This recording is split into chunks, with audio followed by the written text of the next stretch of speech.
Ever wondered how the world of international banking works, especially when you're an expat? Let's delve right into it. The first challenge that expats often face is setting up a bank account in their new country. This process can be a bit of a puzzle, especially when you're dealing with a myriad of considerations. Can your new account hold multiple currencies? Given the nature of your international lifestyle, this feature could be a game changer. Then, there are foreign exchange fees to think about. Forex fees can take a significant bite out of your money if you're not careful. Let's not forget about ATM withdrawal fees. Withdrawing cash abroad can sometimes cost you an arm and a leg. It's crucial to understand these costs before you start using your card. The same applies to overseas debit card fees. Are you going to be charged every time you pay for something? It's a question worth asking. Then there's the convenience factor. How easy is it to manage your account on the move? You won't be near a branch most of the time, so look for good mobile apps or at least 24/7 phone support. And speaking of support, is there going to be customer support in your time zone? This could be crucial when you're dealing with banking issues from a different part of the world. Once you grasp these aspects, navigating the world of international banking becomes a lot smoother. But how do you set up a bank account in a new country? Moving to a new country, you'll need a bank account that suits your needs. So, how do you set one up? It's easier than you might think, and we're here to guide you through the process. First, you'll want to consider whether your new bank can hold multi-currency balances. This feature can be a lifesaver, especially if you're dealing with multiple currencies on a regular basis. Next, take a look at the foreign exchange fees. These can add up quickly, so it's worth doing your research to find a bank that offers competitive rates. ATM withdrawal fees are another consideration. Withdrawing cash abroad can be expensive, so you'll want to find a bank that keeps these costs to a minimum. You'll also want to check out the overseas debit card fees. Are you going to be charged every time you pay for something? If so, you might want to look elsewhere. Of course, manageability is key. You won't be near a branch, so look for good mobile apps or at least 24/7 phone support. And don't forget about customer support in your time zone. It can be a real hassle trying to sort out banking issues when your bank is asleep. Now, let's talk about some of the best international bank accounts out there. For those in the UK, HSBC International Bank Account, Santander International Bank Account, and Lloyds International Account are all solid choices. For US citizens, Capital One and Citibank offer excellent international banking options. But don't rule out fintech and neobanks. They're shaking up the banking scene with their innovative services and competitive rates. Take Wise, Revolut, and N26, for example. They have their pros and cons, of course, but they're definitely worth considering. Choosing the right bank is crucial. But what about transferring money and dealing with different currencies? Well, we've got you covered in our next segment. When living abroad, you'll often need to deal with different currencies. But how do you do that efficiently? Let's dive into the world of currency exchange and transfer. First off, we need to understand what the mid-market rate is. This is the midpoint between the buy and sell prices of two currencies. Essentially, it's the fairest exchange rate you can get. However, banks and money transfer services often add a markup to this rate, making the exchange less favourable for you. These are what we call hidden fees. So how can you ensure you're getting the best deal? One way is to compare the rates offered by different providers. Use online tools to check the current mid-market rate and see how it stacks up against the rate you're being offered. Remember, even a small difference in the exchange rate can add up when you're transferring large amounts of money. Now let's talk about long and short-term exchange rates. Short-term rates fluctuate throughout the day due to changes in supply and demand. Long-term rates, on the other hand, are influenced by factors like inflation, economic growth, and geopolitical stability. By understanding these dynamics, you can make more informed decisions about when to exchange or transfer your money. Next up, peer-to-peer transfers. These platforms match people wanting to exchange currencies, bypassing the need for a bank. The advantage? Often, lower fees and better exchange rates. However, these services may not be available for all currency pairs or countries. And what about fast international cash transfers?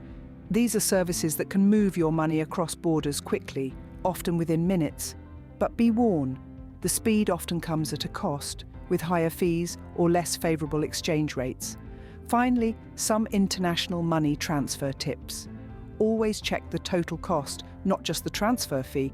Look for transparency in rates and fees, and consider setting up regular payments if you'll be making transfers frequently. This can often secure you a better rate. Understanding currency exchange and transfer helps you avoid unnecessary costs. But what about other fees and charges? Banking isn't free, especially when you're dealing with international transactions. So, what fees should you look out for? Beautiful question, isn't it? Let's dive into the world of fees and charges that often accompany international banking. First, there are withdrawal fees. This refers to the cost you incur when you take money out from an ATM, especially those not affiliated with your bank. These fees can add up quickly when you're frequently withdrawing cash abroad. Next, we have account maintenance fees. Some banks charge for the mere privilege of having an account with them.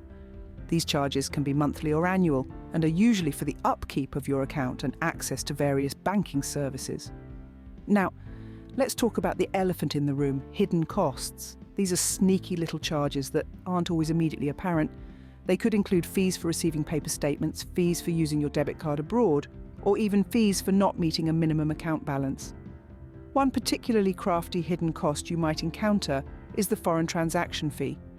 This is a charge that some banks apply when you make a purchase that passes through a foreign bank or is in a currency other than your home currency.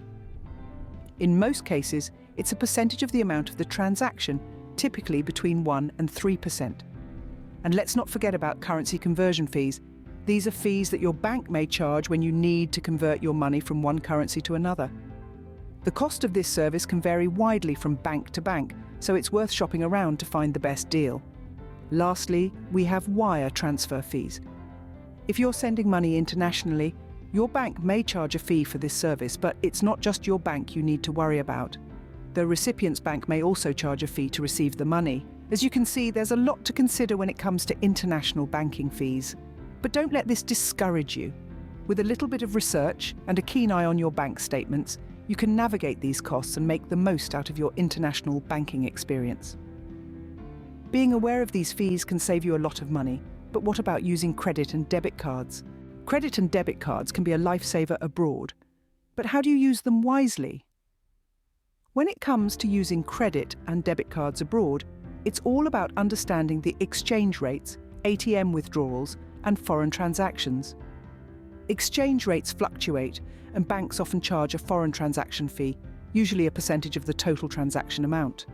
This can quickly add up, especially on larger purchases or frequent transactions. ATM withdrawals abroad can be a convenient way to access cash. However, these often come with fees. These might be a flat fee per transaction or a percentage of the withdrawal amount. Some banks might also charge a foreign transaction fee on top of the withdrawal fee. Foreign transactions, whether they're online purchases or swiping your card at a local store, often come with fees.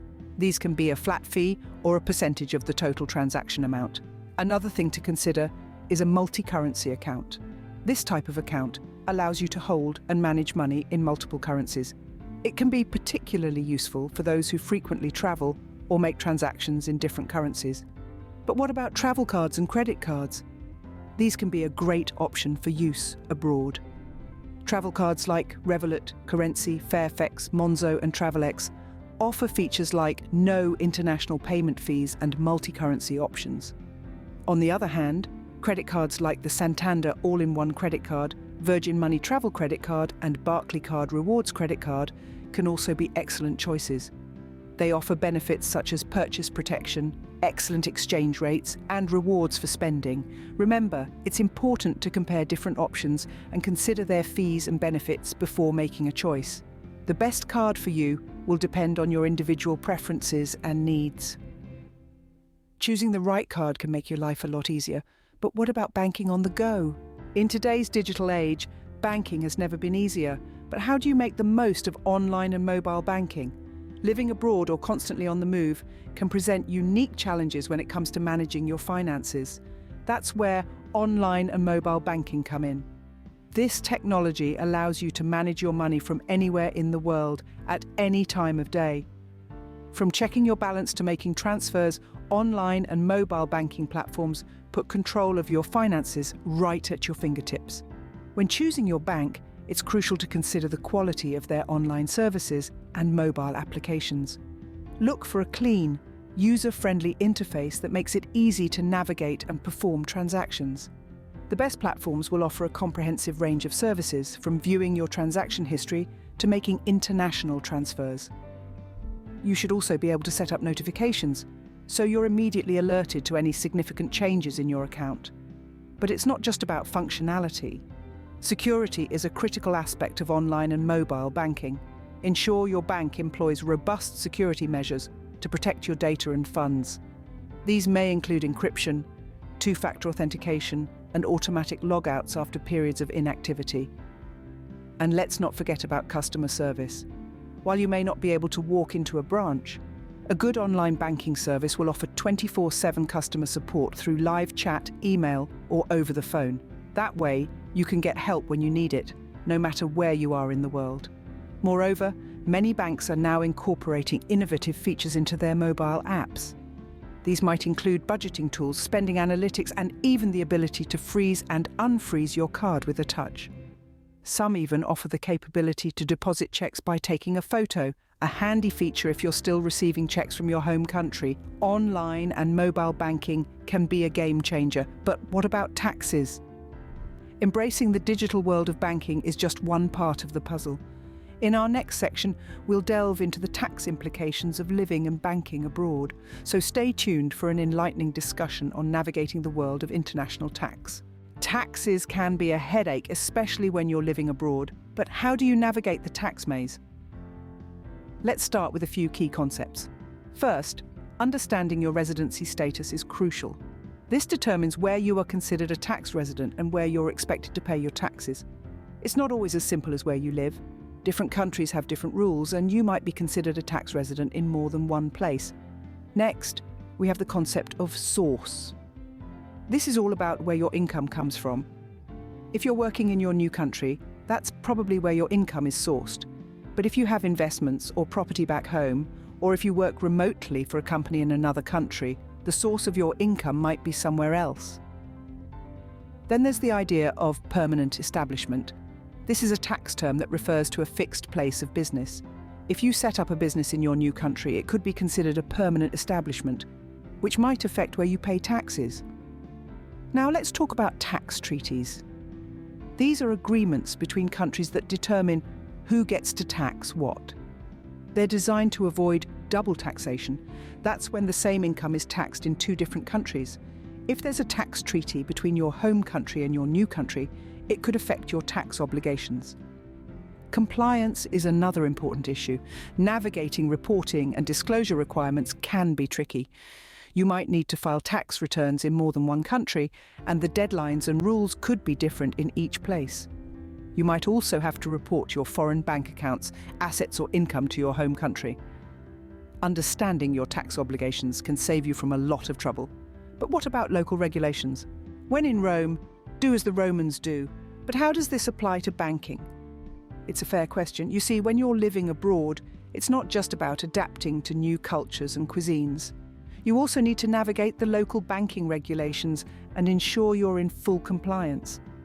Why is this important? Well, these rules are in place to maintain the integrity of financial systems and to protect you, the consumer. They cover everything from account opening requirements to tax obligations, and from transaction limits to anti-money laundering measures. So, how can you ensure you're on the straight and narrow?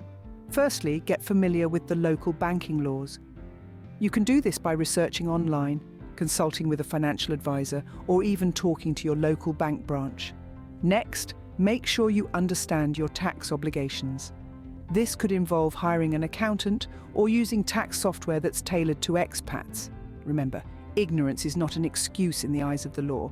Lastly, always keep records of your financial transactions.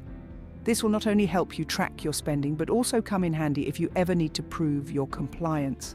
In conclusion, when you're navigating the world of international banking, remember the old adage, when in Rome, do as the Romans do. And when it comes to banking, that means understanding and complying with local regulations. Complying with local regulations is crucial in avoiding legal issues.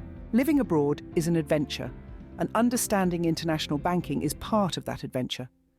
Our journey today has taken us through the exciting world of international banking, from setting up a bank account in your new country to navigating local regulations and compliance. We've looked at the importance of choosing an account that can hold multiple currencies, understanding foreign exchange fees, and managing your account on the move. We've highlighted the best international bank accounts such as HSBC International Bank Account, Santander, Lloyds, as well as Capital One and Citibank for our friends from the United States. In our digital age, fintech and neobanks like Wise, Revolut and N26 are offering innovative solutions, each with their own pros and cons. We've delved into the intricacies of currency exchange and transfer, including the mid-market rate, hidden fees, and peer-to-peer transfers. We've also explored the labyrinth of fees and charges, including withdrawal fees, account maintenance, and hidden costs. We discussed how to navigate credit and debit cards abroad, and outlined travel cards like Revolut Card, Currency, Fairfax, Monzo, and Travelex, as well as credit cards such as the Santander All-in-One Credit Card, Virgin Money Travel Credit Card, and Barclaycard Rewards Credit Card. Online and mobile banking are no longer a luxury but a necessity. Your chosen bank should provide user-friendly online services and a mobile app. We also touched on the tax implications of international banking, including key concepts like understanding residency, source and permanent establishment, and how treaties affect cross-border taxation. Living abroad or planning to move to another country is an enriching experience. These tips should help you navigate the world of international banking, making your adventure a lot smoother. Remember, the world is your oyster, and with the right banking knowledge, you can navigate it with ease. Don't forget to subscribe to our channel for more insightful content. Until next time, keep exploring.